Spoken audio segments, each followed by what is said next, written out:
कल्याण railway स्थानकावर कोणार्क एक्सप्रेसमधून गांजा तस्करी करणाऱ्या 2 तरुणांना रेल्वे पोलिसांनी अटक केली आहे। निकी कुमार शहा आणि कुलदीप मंडल अशी अटक करण्यात आलेल्या आरोपींची नावे आहेत। मिळालेल्या माहितीनुसार हे दोघे बिहारमधून गांजा घेऊन कल्याण इथं आले होते। कोणार्क एक्सप्रेस प्लॅटफॉर्म क्रमांक 4 वर आल्यानंतर रेल्वे सुरक्षा बलाच्या जवानांना त्यांच्या हालचाली संशयास्पद वाटल्या। त्यानंतर रेल्वे पोलीस आणि रेल्वे सुरक्षा बलानं संयुक्तपणे कारवाई करत त्यांच्या ताब्यातील गोण्यांची तपासणी केली। या तपासणीत सुमारे 20 किलो गांजा जप्त करण्यात आलाय। पोलिसांनी दोन्ही आरोपींना ताब्यात घेतलं असून हा अंमली पदार्थ कुठून आणलाय आणि कोणाकडे नेला जाणार होता याचा पुढील तपास सुरू आहे। मी पोलीस निरीक्षक एल.बी. चव्हाण, नेमणूक कल्याण पोलीस दिनांक 1/6/2026 रोजी रात्रपाळी PSI खोंडे यांनी कळवलं की सकाळची जी कोणार्क एक्सप्रेस आहे आपची गाडी, या गाडीमध्ये 2 सस्पेक्टेड व्यक्ती पकडलेले आहे आणि RPF या स्टाफने कळवले आहे की बा आम्हाला मदतीची गरज आहे।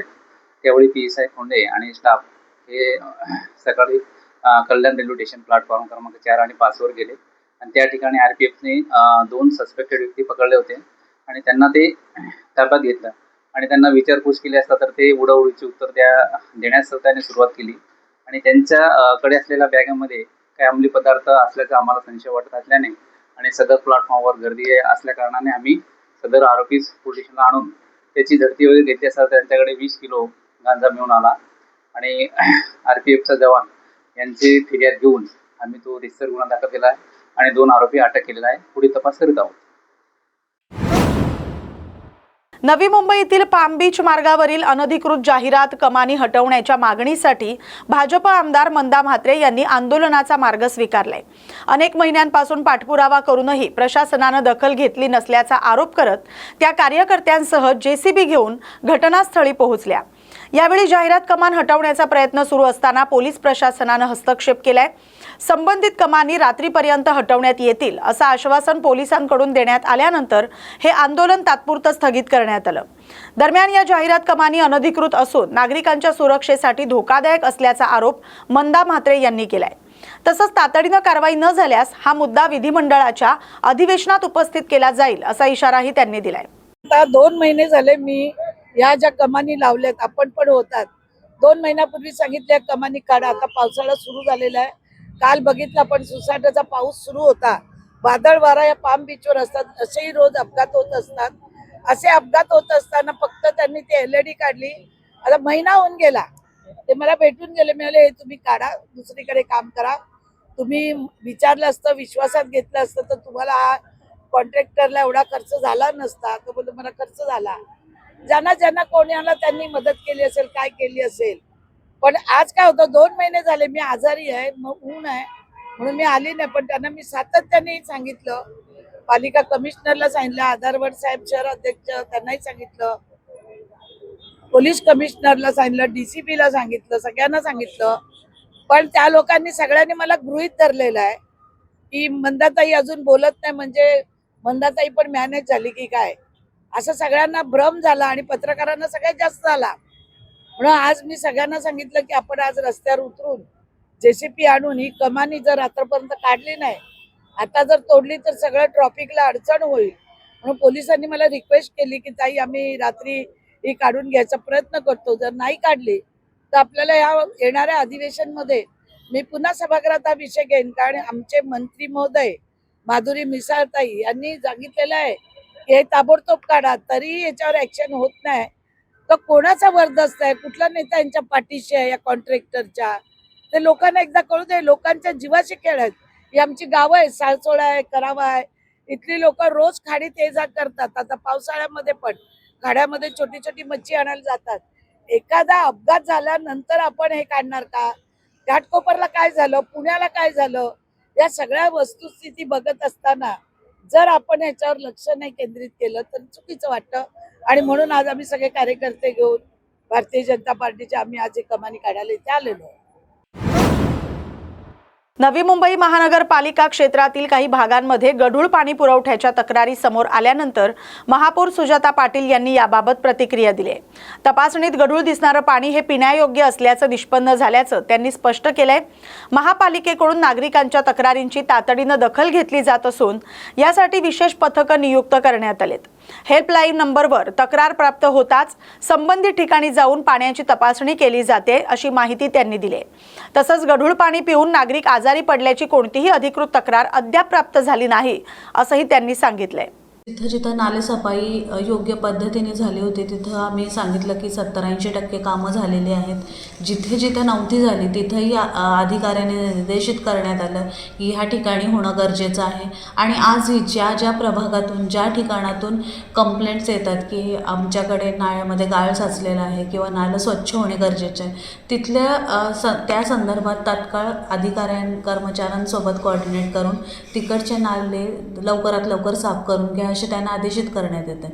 नक्कीच प्रत्येक गोष्ट जी पावसाळ्यापूर्वी व्हायला पाहिजे त्यासाठी पूर्ण प्रशासकीय यंत्रणा कार्यरत आहे आणि आम्हीही त्यांना त्या पद्धतीने कार्य करावे हेच आवाहन करत आहोत. म्हणजे जवळपास आता नालेसफाई समाधानकारक झाली असं म्हणता येईल. हो, नक्कीच. म्हणजे समाधानकारक म्हणजे आमची अपेक्षा आहे की ह्या पावसाळ्यात कमीत कमी लोकांच्या घरात पाणी शिरून त्यांना आर्थिक किंवा आरोग्याचं नुकसान नको व्हायला ह्या पद्धतीने काम करा आणि आपले कर्मचारी वर्ग त्या पद्धतीने कार्यरत आहे. म्हणजे महानगरपालिका प्रशासन मान्सूनचा सामना करण्यासाठी आता पूर्ण सज्ज आहे असं म्हणावं लागेल. नक्कीच ह्या पद्धतीने आधीच निर्देश दिले आहेत की आपण मान्सूनपूर्वी जी साफसफाई झाली पाहिजे ती करायला तर हवीच. त्याबरोबरच एखाद्या ठिकाणी नैसर्गिक आपत्ती कधी कशी ओढवेल आपण सांगू शकत नाही, तर आपत्कालीन विभाग आपला जास्तीत जास्त सक्षम करावा ह्यासाठीही आदेश देण्यात आलेले आहेत. त्याचबरोबर आता काही जसं दिघ्याच्या डॅमवर एक घटना घडली तर तेव्हा आपल्याकडे स्कुबा डाईव्ह नव्हते, तर आयुक्तांना बरोबर बोलून आपल्यासाठी पर्सनली आपल्या महानगरपालिकेसाठी 1 किंवा 2 स्कुबा डाईव्ह भाडेतत्वावर हायर करावेत असंही त्यांना सांगण्यात आलं आहे. म्हणजे भविष्यात एखादी दुर्घटना घडली तर आपल्या आपत्कालीन विभागामध्ये अशा पद्धतीने कर्मचारी असावेत आणि अशाच पद्धतीने आपत्कालीन विभागामधून हेल्पलाईन 24 तास कार्यरत असावी. ज्या ज्या ठिकाणी पाणी साठलं किंवा भरलं तत्काळ तिथं कॅपेबल अशा मोटर अवेलेबल असाव्यात. अशा संदर्भात सगळ्याच जे निर्देश आहेत ते देण्यात आलेले आहेत आणि नक्कीच ह्या मान्सूनमध्ये लोकांना दिलासादायक असं प्रशासनाच्या माध्यमातून सेवा देण्याचं काम होणार आहे. मुंबई गोवा महामार्गावरील अवैध खडी वाहतुकीशी संबंधित अपघातानंतर महाराष्ट्र नवनिर्माण सेना आक्रमक झाले. 2 दिवसांपूर्वी रास्ता रोको आंदोलन केल्यानंतर मनसेच्या पदाधिकाऱ्यांनी पनवेल येथील प्रादेशिक परिवहन कार्यालयात धडक देत अधिकाऱ्यांना जाब विचारला. यावेळी ओव्हरलोड आणि अनधिकृत वाहतूक करणाऱ्या वाहनांवर प्रभावी कारवाई का होत नाही, तसंच अशा प्रकारांना कोणाचं संरक्षण मिळतं असा सवाल मनसेकडून उपस्थित करण्यात आलाय. पुढील 2 दिवसात बेकायदेशीर आणि ओव्हरलोड वाहतूक थांबवली नाही तर तीव्र आंदोलन छेडण्यात येईल असा इशाराही देण्यात आलाय. दरम्यान परिवहन विभागाच्या अधिकाऱ्यांनी कोणत्याही बेकायदेशीर वाहतुकीला परवानगी नसल्याचं स्पष्ट करत नियमांचं उल्लंघन करणाऱ्या वाहनांवर सातत्यानं कारवाई सुरू असल्याची माहिती दिली आहे. तसंच मनसेच्या निवेदनाची दखल घेऊन योग्य ती कारवाई केली जाईल असं आश्वासनही देण्यात आलंय. त्यामुळे आज 2, 3, 4 वर्षात किती बायकोला गेले सांगा ऍक्सिडेंटमध्ये, त्यांची कुटुंब गेली, बरबाद झाली, त्याला जबाबदार कोण? यांची गटली भरतात, जनतेने उपाशी मारू द्या, त्यांचे ऍक्सिडेंट करत त्यांना मारा, याच्या व्यतिरिक्त या लोकांचं काही नाही. त्या दिवशी तुमचा जवळपास 2 तास रास्ता रोको होता आणि त्याच्यानंतर आता तुम्ही निवेदन पत्र दिलेलं आहे. काय अल्टिमेटम दिलं प्रशासनाला? काय साहेब आहे, हे आईवा डंपर चालतात खडीचे, एक केवळ त्यांचा लिमिट का असतो बॉडी लेवल, हे तुम्हाला पण माहिती आहे. हे डिगला असतो एकदम जवळजवळ 4-5 फूटचा, याच्यामुळे सर्व ऍक्सिडेंट करतात. याला जबाबदार करून आठवडी मान तुम्हाला सर्वांना माहिती आहे, पत्रकारांना माहिती आहे, जनतेला माहिती आहे. आर्थिक व्यवहार चालतं 100% साहेब, मी सांगतो 100% असं काय. आणि यांचे ते टाटा खालचे वरच्यांचे कॉर्पोरेटचे, त्यांनी तुम्हाला आश्वासन दिलं? आम्ही आज त्यांना वॉर्निंग दिली. आजपासून आतापासून जर डिगला असेल खरीचा तर तुमच्यावर आम्ही थेट काय हायवे आंदोलन करू, मोठा करू, ऑफिस पण तोडू. मी सर सांगते हा उद्रेक म्हणावा का? उद्रेक अहो 2 भाऊ मेले, लहान एक 25 वर्षाचा एक 23 वर्षाचा. आपले मुलं गेले आपलं कसं वाटतं साहेब तुम्ही सांगा मला. म्हणजे कशा प्रकारे पाठिंबा देते त्या 2 जे मयत झालेले आहेत त्याबरोबर त्यांचा आम्ही पाठला करू, त्यांना आम्ही पैसे मिळून देऊ, आर्थिक सहाय्य, कारण त्यांच्या बिचारांचा आधार घ्यायला कुटुंबाचे तर त्यांचा वंशच साहेब बरबाद झाला. केवळ जबाबदारी क्वारीवाले हरामखोर बोलतो मी आणि आरटीओ ऑफिसर. आता तरी प्रशासनाने या संदर्भातून जागृत व्हावं आणि सगळं काय जागृत होण्याची हिंमत जागृत होणार तर आम्ही कशाला बसलो मनसे सैनिक. यापुढे उद्रेक 100% होणार साहेब. हे 0% आहे हो. लय खूप मोठा उद्योग होणार आहे साहेब. धन्यवाद. थँक्यू. वृद्ध आईला दीर्घकाळ न्यायालयीन वादात अडकवून तिचा मानसिक आणि आर्थिक छळ केल्याप्रकरणी मुंबई उच्च न्यायालयानं एका 46 वर्षीय मुलाला चांगलाच दणका दिलाय. वृद्धांच्या तक्रारींसाठीच्या न्यायाधिकरणानं आईच्या बाजूनं दिलेला निर्णय कायम ठेवत न्यायालयानं मुलाचे अपील फेटाळले आणि त्याच्यावर 50,000 रुपयांचा दंडही ठोठावलाय. वडिलांच्या निधनानंतर जमिनीच्या वादातून मुलानं आईला अनेक न्यायालयीन प्रक्रियांमध्ये गुंतवून ठेवलं. आयुष्याच्या अखेरच्या टप्प्यात आईची संसाधनं आणि मानसिक शांतता हिरावून घेतल्याचं निरीक्षण नोंदवत न्यायालयानं याचिकाकर्त्याच्या वर्तनावर कठोर ताशेरे ओढले. तसंच ज्येष्ठ नागरिकांच्या हितासाठी दिल्या जाणाऱ्या कल्याणकारी आदेशांना विनाकारण आव्हान देण्याच्या प्रवृत्तीला आळा घालण्याची गरज असल्याचं न्यायालयानं स्पष्ट केलंय. HDFC ॲसेट मॅनेजमेंट कंपनीची कथितरित्या चोरलेली गोपनीय माहिती वितरित किंवा सार्वजनिक करण्यास मॉर्फियस नावानं ओळखल्या जाणाऱ्या रॅम्सवेअर या गटाला मुंबई उच्च न्यायालयानं तात्पुरता मनाई आदेश दिलाय. न्यायालयानं नमूद केलंय की चोरलेल्या माहितीचा गैरवापर किंवा खुलासा झाल्यास कंपनीचं भरून न येणारं नुकसान होऊ शकतं. त्यामुळे हॅकर्सना संबंधित माहिती वापरणं, वितरित करणं किंवा उघड करणं यावर बंदी घालण्यात आली. याशिवाय केंद्र सरकारला दूरसंचार विभाग आणि IT मंत्रालयामार्फत या प्रकरणाशी संबंधित खाती शोधून ती काढून टाकण्यासाठी आणि निष्क्रिय करण्यासाठी आवश्यक उपाययोजना करण्याचे निर्देशही न्यायालयानं दिलेत. मुंबई महानगरपालिकेतील भाजपच्या 100 दिवसांच्या कामगिरीचे दावे फसवे आणि तथ्यहीन असल्याचा आरोप काँग्रेसचे गटनेते अशरफ आझमी यांनी केलाय. महायुती सरकार जनतेच्या अपेक्षा पूर्ण करण्यात अपयशी ठरलं असून भाजप केवळ श्रेय घेण्याचा प्रयत्न करत असल्याचं त्यांनी म्हटलंय. पत्रकार परिषदेत बोलताना आझमी यांनी सुमारे 1,000 कोटी रुपयांच्या निविदा रद्द केल्याचा दावा फेटाळलाय. संबंधित निविदा प्रशासकांच्या कार्यकाळात काढण्यात आल्या होत्या आणि त्याची माहिती सरकारला होती असं त्यांनी सांगितलंय. प्रशासकांच्या काळातील सर्व प्रस्ताव, मंजुरी आणि निर्णयाची फेर तपासणी करून त्याची माहिती सार्वजनिक करावी अशी मागणी त्यांनी केली. बेस्ट उपक्रमाच्या परिवहन आणि विद्युत विभागाची आर्थिक स्थिती दिवसेंदिवस खालावत असून सेवानिवृत्त कर्मचाऱ्यांची थकीत देणीही अद्याप न मिळाल्यानं आजी माजी कामगारांमध्ये नाराजी वाढली. या पार्श्वभूमीवर सर्व कामगार संघटनांनी पक्षीय मतभेद बाजूला ठेवत एकत्र येण्याचा निर्णय घेतलाय. दादर इथं सोमवारी झालेल्या बैठकीत बेस्ट समोरील आर्थिक अडचणी, घटता बस ताफा, विद्युत विभागातील तोटा आणि कामगारांच्या थकीत देण्यांबाबत चर्चा करण्यात आली. महायुती सरकार सत्तेत आल्यानंतर प्रश्न सुटतील अशी अपेक्षा होती, मात्र अद्याप ठोस उपाययोजना न झाल्यानं कामगारांमध्ये असंतोष वाढलाय.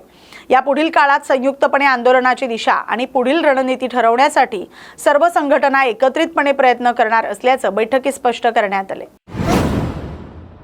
धारावी आणि मोतीलाल नगर पुनर्विकासानंतर आता वरळीतील आदर्श नगर आणि बांद्रे रिक्लेमेशन म्हाडा वसाहतीच्या पुनर्विकासाची जबाबदारी अदानी समूहाकडे जाण्याचा मार्ग मोकळा झालाय. आर्थिक निविदांमध्ये अदानी समूहानं बाजी मारल्यानंतर म्हाडाच्या मुंबई मंडळानं या संदर्भातील प्रस्ताव राज्य सरकारकडे मंजुरीसाठी पाठवलाय. कन्स्ट्रक्शन अँड डेव्हलपमेंट प्रारूपानुसार हे प्रकल्प राबवण्यात येणार आहेत.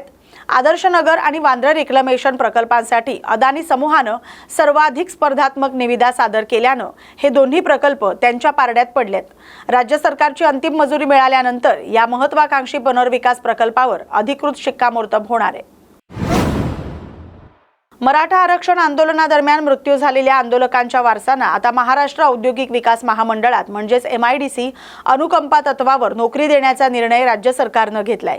या संदर्भातील शासन निर्णय सामान्य प्रशासन विभागातील जारी केलाय. मनोज जरांगे पाटील यांनी आंदोलनातील मृतांच्या वारसांना शासकीय सेवेत सामावून घेण्याची मागणी केली होती. यापूर्वी ST महामंडळात नोकरी देण्याचा निर्णय झाला होता. आता त्याची व्याप्ती वाढवत MIDCचाही समावेश करण्यात आलाय. पात्र वारसांची पडताळणी करून त्यांना प्रमाणपत्र देण्यात येणार आहेत. त्याच्या आधारे MIDC मध्ये नोकरीची संधी उपलब्ध करून देण्यात आली आहे. या बातमीसोबतच मुंबई बुलेटिनमध्ये आता इथेच थांबतोय. अशाच महत्त्वाच्या बातम्यांसाठी पाहत राहा न्यूज मराठी 24/7. नवा भारत, नवा विचार.